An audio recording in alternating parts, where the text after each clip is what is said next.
In defence, contracts are won through rigorous sourcing and negotiation. There's heavy scrutiny, clear risk allocation, and complex requirements.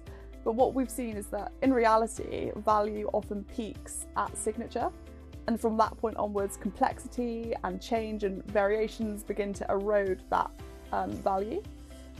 This means that the requirement can shift and supply chains can come under pressure, and without active contract management, performance can drift and costs can end up increasing. Really, this is not a sourcing failure kind of at inception, but it's unmanaged complexity in the life of the contract. So Connor, you've been seeing this a lot in life at the moment on the ground with some of our clients. And why do you think that contract lifecycle management is so important? Yeah, so full contract lifecycle management is absolutely critical to some of the clients that we work with. And really it's what stops that decline in value over time.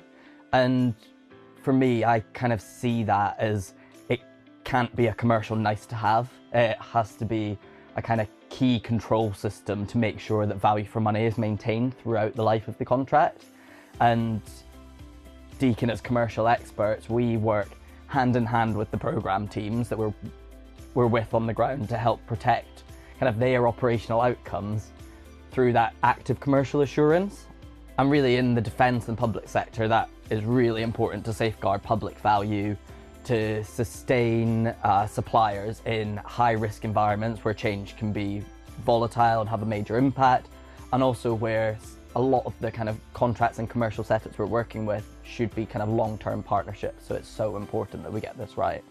And although that kind of point of winning the contract is super important, it's the protection of that value over time that makes defence projects successful.